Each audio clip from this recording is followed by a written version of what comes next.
Hi guys, welcome back to the vlog. So today, it's me and my son on a mission. Yes, mission talaga kasi this is an attempt number 2 to go to New York via train. Andito na kami sa train station. As usual, we have crunch time. The train is about to arrive and andito pa kami. Ang akong anak in tawon, walay sense of urgency. Muraragalakaw paingon sa mall. Grabe katugnaw guys. Nagdali-dali na ko kuha og ticket kay hapit na maabot ang train. 2 minutes na lang maabot na ang train. So usually gakuha ko og kanang round trip na para di na ko mangita dito kung ako magpalit og ticket para balik. Okay na may ticket. Step 1 accomplished na. Nanay ticket. Ay, salamat. So karon we're just gonna wait for the train. We still have time to adjust and prepare. 2 minutes na lang na ang train. Wala ramin na late. Nakarating din, nakaapas rami aning nga train. So, siya na yung pinapahawak ko sa ticket ngayon kasi para independent na siya. So, next time, alam na niya kung ano yung gagawin niya next time. Okay, hi, salamat. Nana ang train. Dumating na yung train. Usually, yung train dito, on time talaga sila. Maganda jud commute paingon sa dire sa New Jersey to New York. Then, limpyo kaayo ang train. Na namin mag-switch mi og train. Oh, ay homeless, nakuratan kay ko. So, karon mo sa katin dito paingon sa upper level para mag-adto sa isa ka train station. At first, confusing kayo pero maanad ra ka kung ang direction. O, nana ko sa taas pero akong anak. Lugay kaayo. Tumatawa lang kami kasi hindi namin alam kung asan kami pupunta next. Nakakita kami ng sign so andyan pala. Kasi nakasunod lang kami sa flow kung asan yung mga tao. Guys, totoo pala yung saying na while you're still young, you have to travel kasi right now, palakad-lakad. Hindi ko talaga alam. Ako nga, pagod na ako sa paglakad up and down the stairs. Anong na kaya kung matanda ka na? Dito na yung next train ride.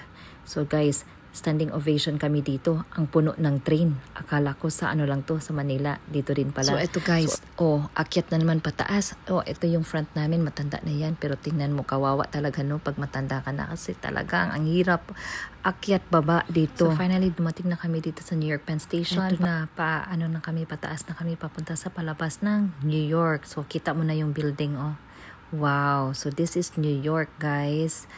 Finally, dumating din kami. Look. Hi, salamat, nakarating din kami ng New York. So, eto, hindi na namin alam kung asan kami pupunta. Basta lakad lang kami dito. So, now we're just walking around enjoying New York. The buildings, food, vibes. So, it's just a mom-son weekend success kaming pumunta sa New York. Sometimes you just need a mini adventure to refresh your soul. Dito, galit na galit yung anak ko kasi palagi daw akong picture here, picture there. Oh, Riley, stand there. And then, sabi niya na, pwede maglakad lang tayo, Mom. Sabi ko sa kanya, maglakad. Kailan na naman tayo makabalik dito? Ang tagal na. So, I need to take pictures. So, we saw a coffee shop and decided to stop by para mag-sit down, refresh, and enjoy the view. Nagutom po daw ako, anak. So, nagpalit siya sandwich po. So, today, guys, nagpuliki ko. Trapo sa lamisa kay nayabo ang akong coffee. Kay puno kaayo. Pag open na ako, kay magputalay kog sugar.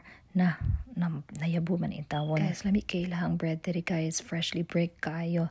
Kabal kapag palit na ko naglisod kay ko kay ang pag-pronounce pa lang guys, mara siya pang French. Pronounce lang na ako balag di ko kabalo, dakan kay kapaminaw. Pag man guys, nakapass by ni ani sa lash lifting, of course. Unsa na deserve diba pag man pa eyelash lakaw na sa din me walking around New York, enjoying. So current guys, while we're walking around New York, naplano namin ni Riley na next namo na anhidiri, we should have an itinerary na matong museum or anything na kuhan. So mag-research na mi ana para dili namin na mag-walk around kay murag kapoy man di kay nga magbaklay. Kailangan na activity jud. So we saw another coffee shop and got curious with their food. Parang maraming tao din pumapasok. So I guess masarap talaga. So of course, try natin. Masarap siya guys. Talagang ang sarap talaga. Healthy pa. So after here guys, nag-head out na din kami. And then lakad na naman. You know what? I got tired. And then sinabi ko kay Riley na baka pwede tayo mag-train papunta na naman pabalik sa Times Square. FYI guys, kailangan talaga fully charge kayo pag pupunta kayo dito sa New York. Kasi kailangan talaga nyo yung Google Map tsaka anything na makahelp sa inyo. So, nakabalik na kami dito banda sa malapit sa Times Square.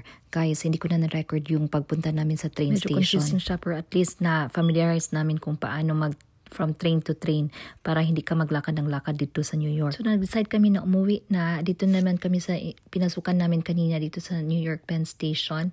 So bumaba na naman kami. Tingnan mo yung subway nila, oh. Yan yung nasa ilalim ng New York. Oh, parang mall din, 'di ba? Ang sobrang laki, guys. Grabe. So, andito na kami sa first train ride namin. Sa second train ride namin, nagkamali kami na sumakay ng train. Akala namin yun na yung train namin pero hindi pala. Ewan ko, guys, sobrang layo na. Hindi namin alam kung saan kami mag-stop. So, we decided to get off sa isang train station. And ito, guys, awaaw kaayo. Wala na. Grabe. Kunya, ang next train ride, alas 7 pa sa gabi. So, nag-decide na lang mi nga magtawag na lang gid mi og Uber kay wala na. Nangawala naming duha.